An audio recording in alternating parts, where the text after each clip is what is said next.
नमस्कार प्यारे बच्चों, कैसे हैं आप सब। मैं हूं आपकी संस्कृत की अध्यापिका। आज हम पढ़ने जा रहे हैं पाठ 14, जो है आपका अनुवाद, ट्रांसलेशन। संस्कृत में अनुवाद करते समय साधारणतः निम्नलिखित बातों का ध्यान रखना चाहिए। सबसे पहले वाक्य में कर्ता को ढूंढना चाहिए। कर्ता जिस वचन और पुरुष का है उसी वचन और पुरुष की क्रिया का प्रयोग करना चाहिए। ठीक है। कृत्यवाच्य में क्रिया का कर्ता, जैसे कि अब कर्ता और वचन क्यों इंपॉर्टेंट है, क्यों? क्योंकि हम उसी हिसाब से बनाएंगे ना, विभक्ति को याद करेंगे। ठीक है।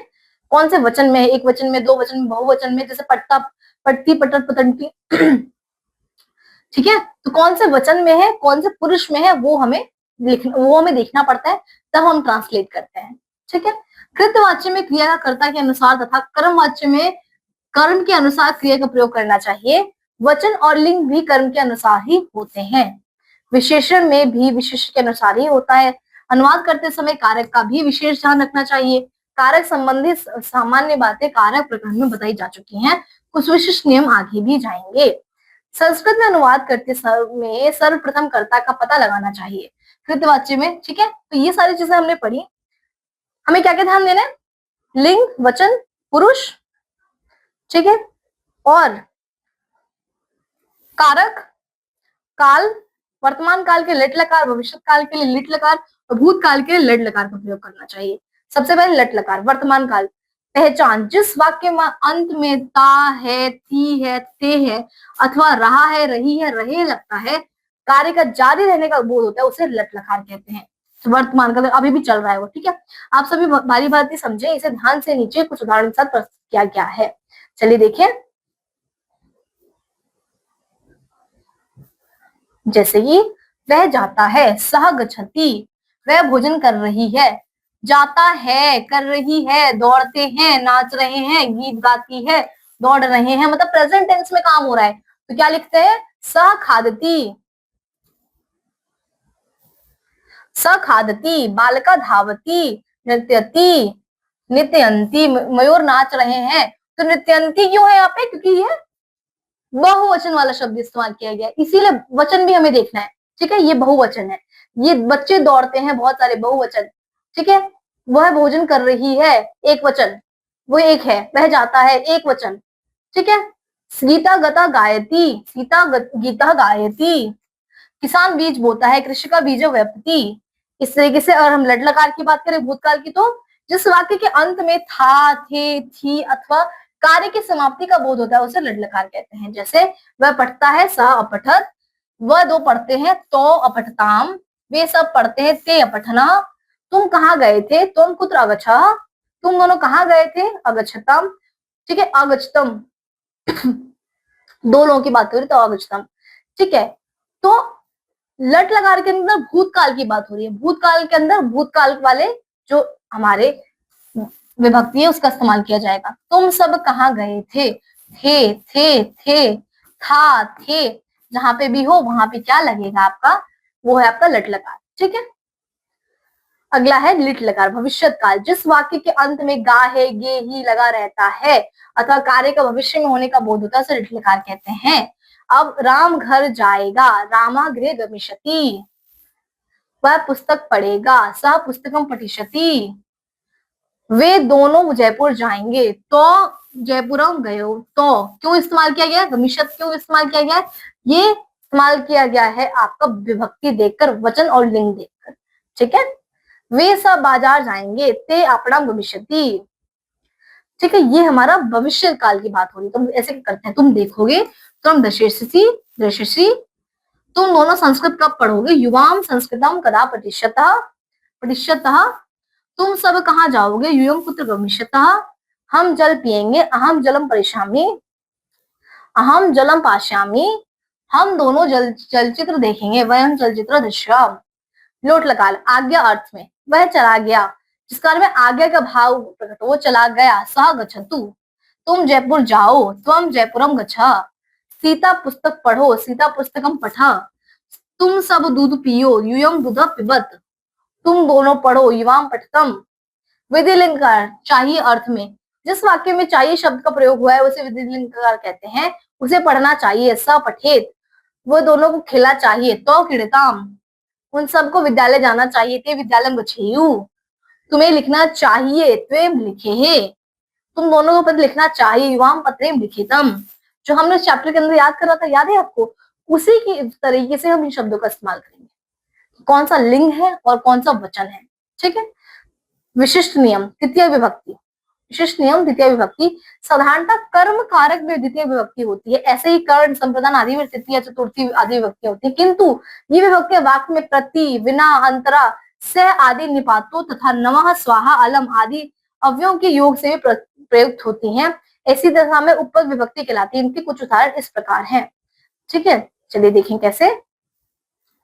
अंतवार्त्रेण युक्ते अंतरा, अंतरेण बिना के साथ द्वितीय विभक्ति होती है, जैसे विद्यालय और गांव के बीच में जंगल है, विद्यालयम च ग्राम अंतरा वनमसति, बिना ज्ञान के बिना सुख नहीं, ज्ञानम बिना अंतरेण सुखा नास्ति, अभितः परितः समया निशा हा प्रति अनु और यावतः के साथ द्वितीय विभक्ति होती है, जैसे ग्रामम अभितः नदो बहतः, गांव की दोनों ओर नदियां बहती हैं, वनम समया निक्षाता वर्तते, वन के समीप तालाब है, दीनम प्रति दया करो, दीन पर दया करो, धिकहा नसिकम, नसिक को धिक्कार है, पितृ मनु पुत्र गच्छति, पिता के पीछे पुत्र जाता है, सह वनम यावत गच्छति, वह वन तक जाता है।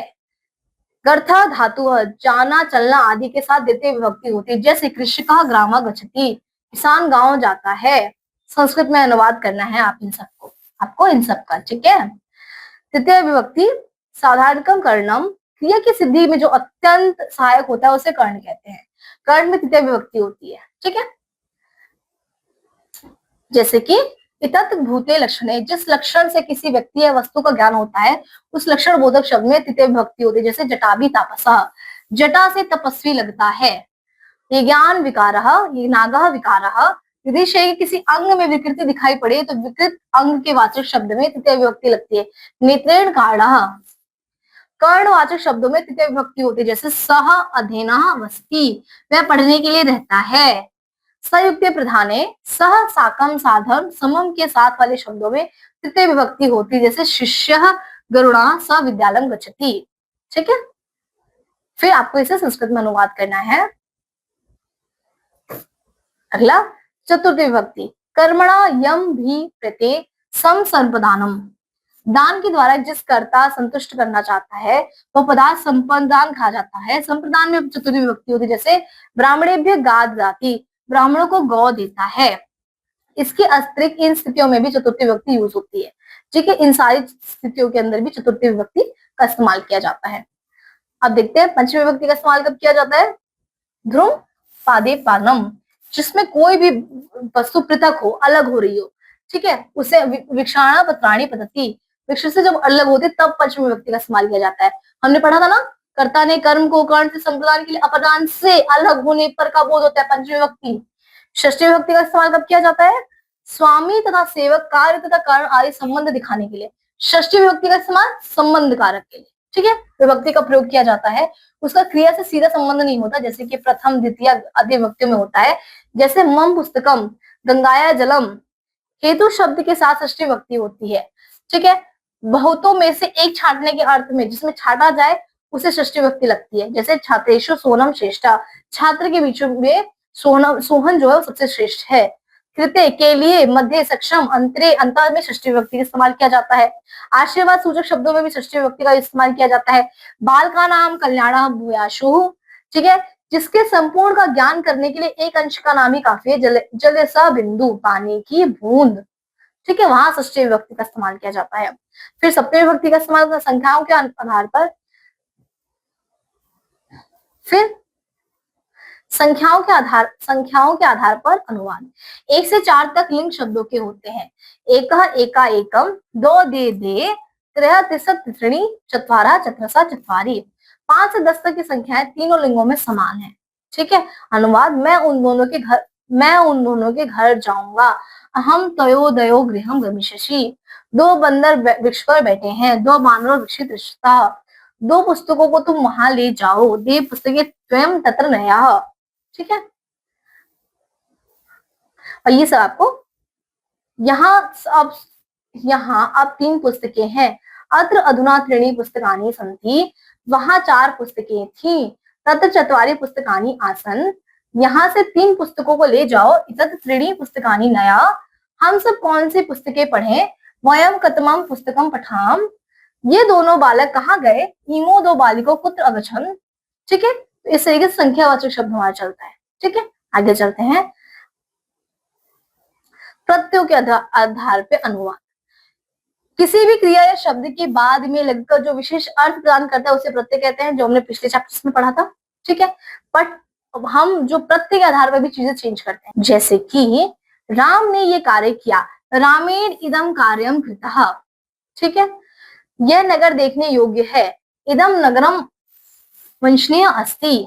ठीक है, कृतः अस्ति, पठनीयम, करणीयम, गंतव्यम, गतः, ये सारी चीजें जो है वो हमारे प्रत्यय है। तो प्रत्यय के अनुसार भी जो है वो हम परिवर्तन करते हैं। वह पुस्तक पढ़नी चाहिए, तत् पुस्तकम पठनीयम, तुम्हें ये कार्य करना चाहिए, त्वया इदम कार्यम करणीयम।